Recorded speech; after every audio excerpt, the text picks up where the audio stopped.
Operator Syndrome, episode 38. We are back. We're going to pick back up talking about sniper school, really SOTIC specifically, Steve's experience at SOTIC. In the last episode, Steve and I were trying to remember what we were talking about. But one thing we know we didn't get to was getting into the stocks portion of the course, which is the part that intrigues a lot of folks, myself included, never having been a sniper. So maybe we'll start with that. So in your train up, because you hadn't been to a formal sniper course before SOTIC, that's correct. Correct. Okay. So you hadn't been to one, but had you done any train up on stocks before you left for the schoolhouse? Yeah. Yeah. We and you might have remembered this from the last time. If you saw our previous part one episode about sniper school, they had an in-house sniper course at SEAL Team 5. That's right. And it was we were taught by guys, they were in the training department, but they one of them, this is Mike Spencer, he had been to SOTIC. So he was a category 1 sniper instructor and knew pretty much everything to put us through to in my first platoon I was a secondary sniper, and then my second platoon I went to SOTIC to become a primary sniper. But yeah, so and also I looked it up, I found my certificate, my diploma. This is a copy of it. I don't know what happened to the original one, but it's on here. And it's no longer called SOTIC. I did a little Googling. It's now called the Special Forces Sniper Course, formerly known as SOTIC. So military always changes acronyms and titles and all that, but it's essentially the same course. Yeah, and it was I looked at some other just kind of hard to find stuff about the school itself from legit sources, because it gets into some areas where I don't want to be broadcasting everything they do. It was even more that case with SFARTEC, but it's called a level 1 instructor sniper course. The level 2 courses are regular Army sniper courses that qualify somebody as a level 2 sniper. And the only difference I found was, number one, you're a sniper instructor by Army standards when you go to SOTIC. And the second, it said, and this didn't make a whole lot of sense to me, but it said it certifies snipers to support assault teams. Now, I would think any sniper could support an assault team, but whatever that means, that sounds very GWAT, after my time kind of stuff. But Okay. yeah, but anyway, it was the top Army school at the time, and I think it still is. So yeah, we so we were there doing a lot of marksmanship training, a lot of classroom work, a lot of ballistics, a lot of knowledge stuff. And I think part of that was because they were training us to be not only snipers but also instructors potentially. That we needed to just know a ton about.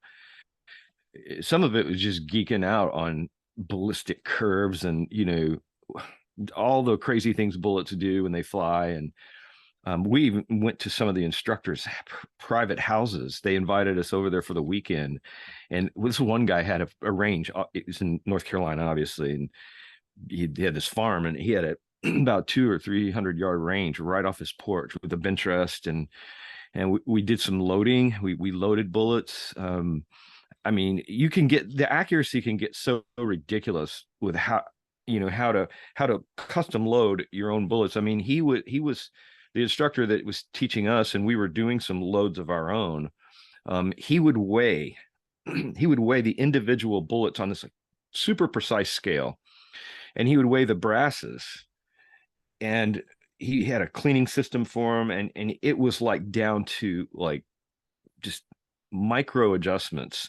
Then if a bullet weighed like one whatever heavier than the others, he would throw it out and load it with something else. He wanted as accurate a group as he could possibly get, and it got crazy as far as a level of accuracy I'd never even really thought about. But anyhow, so I think the course was designed not only to train you to do the deed as a sniper, but also to have enough knowledge to teach and know it inside and out. I've forgotten, I'm sure, a lot more than I learned. But the most challenging part of the course was what we call stalks. It's challenging for a couple of reasons. For one, I was there in July. We were doing stalks in July with if you don't know what a ghillie suit is, Ghuille, you can Google it. It looks like a big Sasquatch suit. You're just covered with this like fur. A lot of people who follow military stuff would already know what that is. And of course, Bruce and I built our own. We kind of custom built them. You can buy them now, but you got to wear that thing, and it's just like you're a big bush moving along. And so that is, I mean, you've got camis under it, really. I mean, I think we had like Under Armour and stuff under it, but there's no way to make it really that cool because it's just so thick and furry to make you look like you look like a bush moving across the field, basically. And you have different ghillie suits. You can switch out the color of the shredded. It's just like burlap that's shredded. You can switch out that color if you change environments, like if you go from mountain to desert or whatever. So it was extremely hot, and this I can't remember the longest stalk we did. I honestly just can't remember, but it was all afternoon. I mean, all afternoon, 3 4 hours, maybe more. And they would drop you off at a spot, and then they had a target, and you had to do a map study. You had to know where you're going, do terrain, a brief terrain feature. Fortunately, it wasn't tremendously long way away because you're moving at a snail's pace. I mean, sometimes you're just barely even crawling. You're just like doing maybe an inch scooch at a time, because the way to pass the stalk is not to be seen by the instructors. And that is no easy thing when they are all sniper instructors. They all know pretty much where you're coming from and where you're going. They know where the target is. And they're sitting there. One of the instructors up by the target is sitting with this huge, it's like a big eye, we called it. It's a huge scope. And he can just dial it in. And if he sees anything, he would just dial it in. The easiest way to get caught is to mash down grass as you're stalking, because it forms a little trail, just like an animal would form a trail, and they could just walk it in and find you. Well, if they find you before you get set up to shoot, you fail. And I don't know how many you could fail, but not very many. Maybe two or something. So you've got a excruciatingly hot. In fact, Bruce and we didn't tell the instructors we were doing this. I mean, we had camelbacks that we situated in our ghillie suits with a hose thing with a clamp. We could drink some, but you can't get a ton of water in a camelback. I mean, felt like we needed a couple gallons, but you weren't taking that much with you. So we actually one of the guys that went to SOTIC back at SEAL Team 5 told us a trick that he did. So we went to our medics and got IV bags and just IV, syringes, and we hooked each other up to an IV bag, and we did what's called super hydrating. I think it made some difference because we just let that thing drip until we had to pee, and we knew we were probably pretty hydrated. When you get to the point where you're thirsty, like on Patrick's mission, you're already dehydrated. Right. You don't want to be thirsty at all. So we would super hydrate, and then a lot of times we'd go in our pants. You couldn't get up, couldn't move, you just let go. So you hooked yourself up before you began the stalk. Before the stalk, yeah. So We pulled it out obviously when yeah, we were yeah. ready to talk. Yeah. I was like, the trick is to have like the tree, the ivy tree, like Yeah. dragging behind you while Yeah. you're in the. That would be a trick. That would be a trick.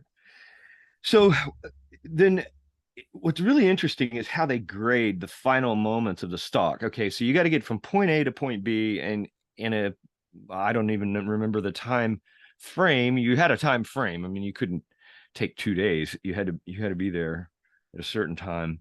And so they would say, we want you to take a shot between, let's say, 200 yards or between 200 and 225 yards is what we want you to engage the target at. And it varied. They could say, all right, I want you to take a 400-yard shot. And then you had to have your dope. Dope is one way of saying, you know, using your reticle, and we weren't allowed to use rangefinders that they have now, laser rangefinders. Now in combat, for sure, you could use them. They're more accurate, but it was old school calculations on minutes of angle, and like using your reticle to figure out how far something was, how tall it was, and figuring out the distance, judging distances. That was another hard part. I remember I had this one notoriously difficult instructor. He was really a good instructor, but he I don't think he smiled a whole lot. He was serious. Like, and I think he was a Vietnam Special Forces operator. Sergeant Barry is his name. And he I remember I was so nervous because he he was known to like not give anybody any slack. He sure wouldn't give me any slack as a Navy guy. So it was supposed to be a 250-yard shot. I'll never forget it. And I'm like, man, I hope I got this dope right, because he had walked over after I made the shot, and I'll get to that. And he looked down and he checked my scope, and he goes, "I'll buy that." And I was like, man, it was the biggest relief. So you start, you're crawling in very slowly. You're trying not to be seen. A lot of guys failed several stalks, by having an instructor see them. So you've got one instructor on a hill by the target, and then you've got other instructors walking around in the field with radios, and they're called walkers. And and the guy on the hill is the one that's supposed to see you. A walker won't. His job is to just get within range of you to see if the guy on the hill can see you, like in proximate distances. But he's going to see people because he's right there walking among the snipers. So um, it's the guy on the hill with a big eye scope that you don't want to get busted by. So what you would do, you would get it up into a position after crawling and crawling and crawling, and I'm talking sweat, fire ants, bees, snakes, all of the creepy crawlies. That's the part that I did not like. I went through a thing of ants that about bit my arm off, which wasn't very fun. Bruce got stung by a bee. It's just all these little stuff that's a pain, and you've got to just go meticulously. It's got to be so patient. There's times when there was times when I was just trying to study the terrain to go, how am I going to get from here to there? Because I knew if I scooch 10 yards this way, I'm in range of the guy looking for me. And I'm gonna have to go this way, and it's gonna take me another extra hour to go around. But that was part of the game. Any idea if they rotated out the range, or if they use the same range over and over again? You know, well, go ahead, answer that one first. We used several different ranges, Oh, and okay. then we had our field training exercise was on a whole nother area of the base, where we had to do our final stalk, and yeah. I always want because I always wondered if, well, first off, you know, you would think that the person observing Mhm. would kind of know if it's a range that they go pretty consistently, they Yeah, would know like the good spots. Like you would yeah, assume that yeah, they went to the course first off, yeah, and then they know. So you'd figure they probably have good ideas where to start. And by the way, the enemy would probably know that too, right? So yeah. it's not like that's unrealistic. That's Then right. so that's one thought I had is like, okay, they have many advantages, but that seems like a huge advantage that they have. But from your perspective as a student in the course, I ask about if they reuse the lanes, the range, because I'm wondering if there were like, because guys are crawling on the ground. Does do you ever see paths where did you ever see paths where students like like Carl. like almost like a game trail, right? Like, Yeah, oh, a lot yeah, of people took this path, and yeah. then how does that calculate into your strategy? Like, okay, stay away from that From that because a one. lot of, or is it like maybe I should go that way? Does that factor in at all? Yeah, there was some of that. In fact, we would run into other snipers, and we'd be like, "All right." I mean, we couldn't say anything, but it was like, "All right, dude, I'm on your butt," and it would be just creeping along behind another sniper. So yeah, it's been so long. some of that you could see channelized areas, and I always stayed away from those because my thinking is, yeah, they're gonna be scrutinizing that area at every point, and I'm just gonna go.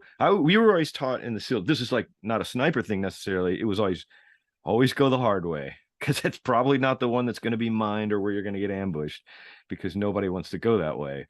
You go walking down the road and the easy Right. way is always mined. But so it was kind of something like that. I had a technique I kind of came up with. And I guess I'll get to where once you get in a position to make the shot, if they haven't seen you, well, if they see you before that, you fail that one. When you get in position, I think you're up to 80%. It's like 80%, 90%, 100%. And then the guy uh the the guy in the walker in the field says, "Okay, sniper's in position." And then the guy says, "Well, I don't see him." And he'll tell the walker, "All right, come within 10."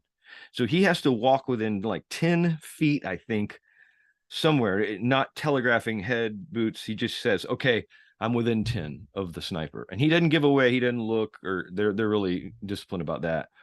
And then the guy's like, now he's just combing every blade of grass right around there. And you're just that's when you're going, "Oh, please don't see me."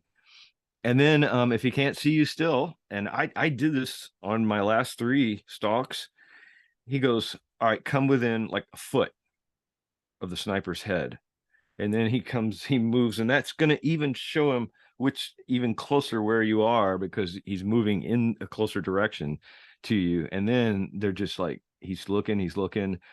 And then he said, "Okay, put your hand on the sniper's head," if he couldn't see you. And they would put their hand on your ghillie hat, and then he'd be like, "I cannot see him." And so then you'd make your shot, and then they would see if they could, if they could see where your shot came from. I think you got a 95, but it was a good passing score.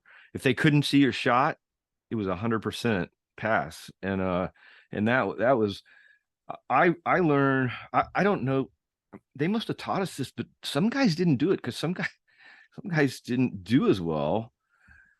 I found a technique where if I could find a bush, a sizable bush, I didn't even care what it looked like, I would get on the back side of that bush and spin. If it had enough opening, I'd probably just take the shot through the bush. But sometimes I'd have to clear. I wouldn't want to hit, I want to hit something. And then you can lay down pads, you can lay down stuff to keep the dust down. It does. I mean, high powered rifle going, it's gonna cause up a stir. But I always got behind these bushes, and they never saw it. They couldn't even see the shot when it went off. Could hear it, but because you're on the dark side of the bush, shooting Hmm. through the light, and they can't see through that bush. It's just like, but I'm on the other side of the bush. So it worked for me flawlessly. And I don't know if Bruce did it. I remember telling him about, like, "Man, here's the way to do this." And it really worked. But it's amazing to get to that point where the walker's got his hand on your head and you're thinking, surely they'll see me. That, to me and probably to others who haven't done that, that just seems impossible. Yeah.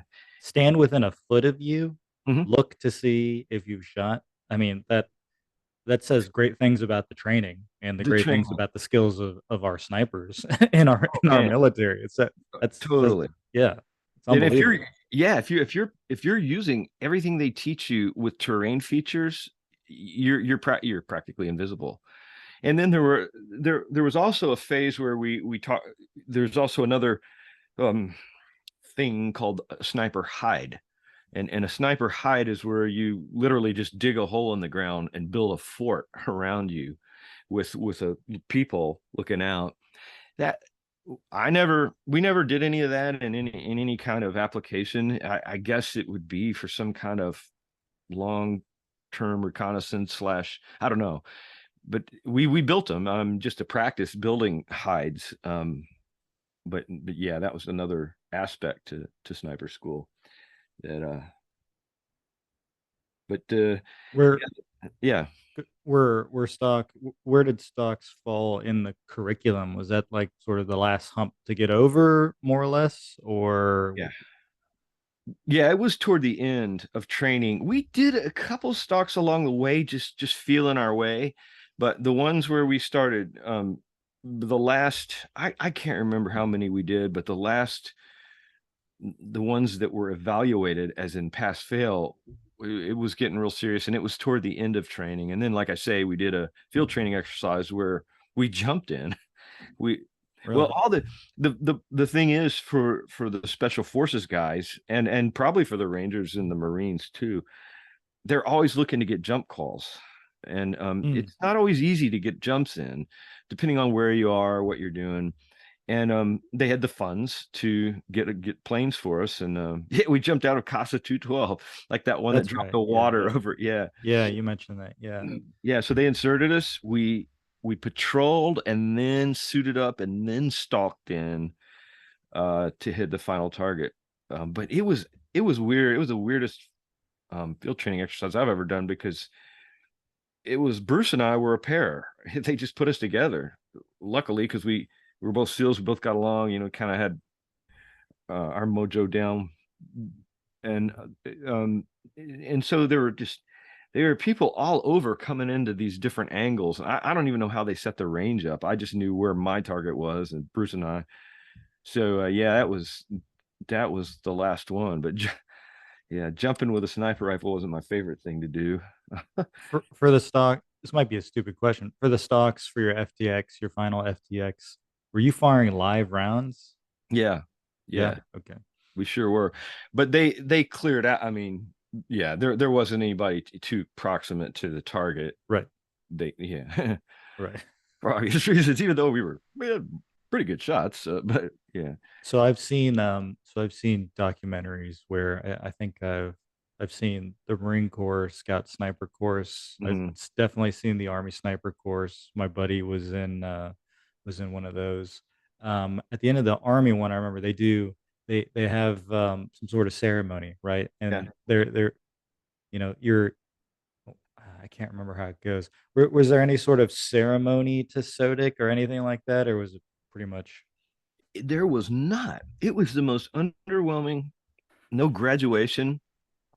They they did this. I can't remember. I don't know if they still do this. Everybody forgive us if this is not the case anymore. They brought in a piece of paper, and they had you sign on it, because they're saying you're going through this course, the level of training you've received, we're keeping track of you, like who has had this course. And so you're acknowledging that they're keeping track of you. They're like, don't forget. interesting? We know who's had this, because it was, like I say, man, sniper could do a lot of damage. A really well trained sniper is scary weapon on anywhere, Hmm. um, but especially if they have cover. Yeah, that it's just it's a really dangerous job. And then we signed it, and then they gave us this. They go, here you go, good job. And but the kind of climax was that evening, on Fort Bragg. And then I don't know if this has changed either, but back in the day they had a place called the Green Beret Club, and it was like an NCO club, like you have on any base. And they invited us to go there, the Marines, the Rangers, and us, the two SEALs. They said, yeah, come in. And you had to be like, I think you had to have your special forces tab to get in that place. But you could be invited by SF. And it was a real honor. Just because they had all, I mean, it was like back when I was there, I mean, they had pool table and big screen TVs, but they also had all of these pictures of just way back in Vietnam and early days, and just the coolest stuff, even some Desert One stuff, which wasn't a great episode, but it was just that storied tradition that was, yeah, it was just really cool to be a part of. But that night, and I mentioned this on one of our earlier podcasts, this was August 1 when we graduated. Saddam Hussein's forces moved into Kuwait, I think on August 1, or right around there, or else they were massing and they knew something was going down when he invaded Kuwait in 1990. And so we're at this club, and Bruce and I are going to fly home the next day. We were flying civilian back to San Diego, and we see this aircraft carrier battle group moving into the Persian Gulf, and the ticker along the bottom was Hussein's forces invading Kuwait. U.S. is poised to respond, and all this, and we are like, holy crap! I mean, it just came up so suddenly. It was just like, whoa! And we think about that. We hadn't been to war for a long time. So it was just a freaky feeling. And I remember the next day I got a Newsweek magazine had already come out saying, will the first President Bush, is he going to respond with force? And yeah, so when we landed in San Diego, we took a cab back to the team area, and one of our guys was coming out of the platoon space, and we could already see there were about four of those big huge aircraft pallets loaded with those cargo straps on them. You know the deal.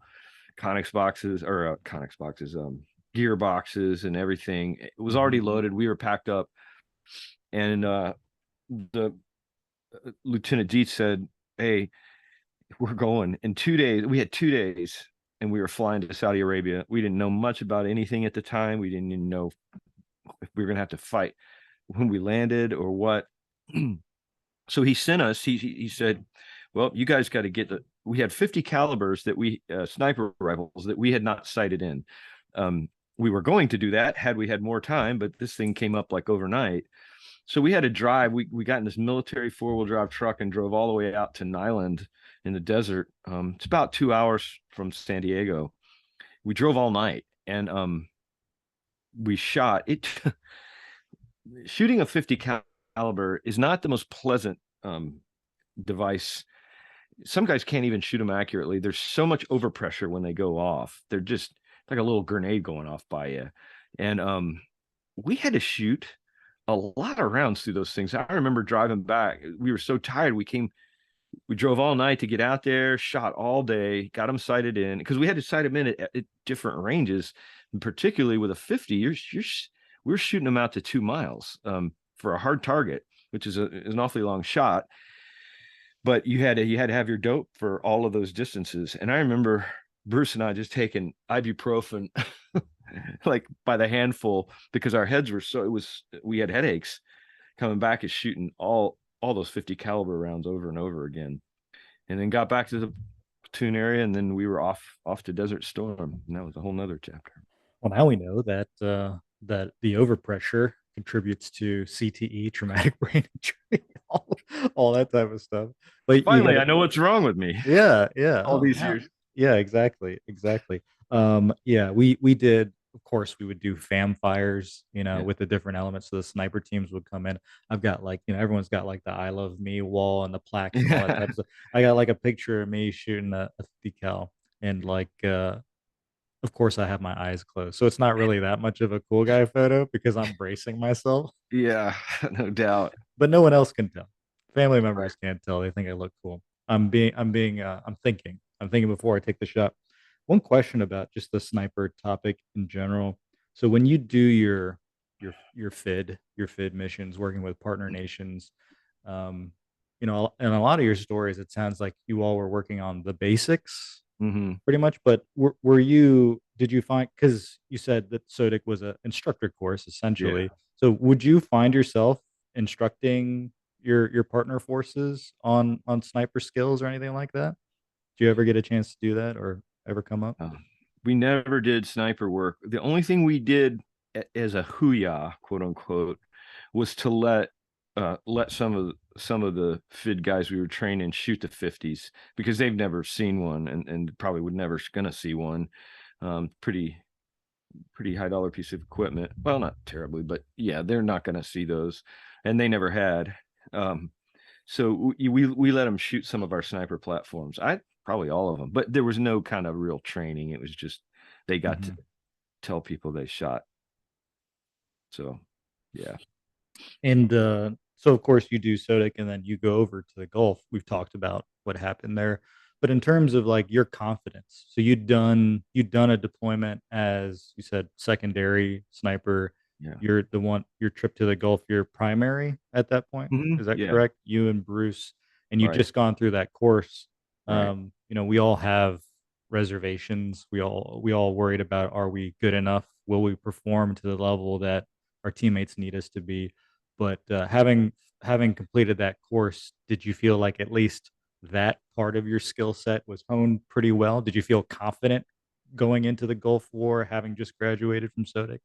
Yeah, I did. I felt very confident. I mean, our training was outstanding, and I always kind of liked to shoot, so yeah, it was always a good fit for me. But I had no doubt that between Bruce and I, we could probably handle pretty much anything. We rehearsed for one sniper operation in the Gulf War, but we never executed it. I always wondered what it was because we had 50s. They wanted us to have 50s, 50 calibers, and it was a long infill. We walked forever. And with a 50, see, so when we're carrying a 50, we also had MP5s because with a 50, if we got contact, we need some to return fire with. You can't really effectively engage at close range with a 50. So we wanted something. And Bruce and I were going to go off and do. It was an Overwatch kind of thing, but we weren't ever even fully briefed on what it was, but we rehearsed it like a couple times. And I remember we were cursing those 50s because they were so heavy. And we had all our other gear too, but never they never pulled the trigger on it, like figuratively or literally. Well, that's how it goes. Get you spun up for something big. Yeah, Isn't it the way it goes? It's like the big things they spin you up for never happen. never And then happened. the big show always just kind of comes out of nowhere. Right. Right. And it usually is because something goes wrong, Yeah. like Yeah. hard landings. Yeah. But no, yeah. Yeah, it's true. I love the school, and I was always very proud to have been. I taught more sniper applications back at SEAL Team 5 when I got back to Team 5 because it was Mhm. other guys like me who wanted to be a secondary sniper or whatever. So yeah, we taught it to our guys, but no. So sounds like the course at that time, and you mentioned this a little bit at the beginning when you were comparing to the language that the schoolhouse puts out there now. But it sounds like most of the work was focused on, maybe traditional Mhm. infantry sort of work.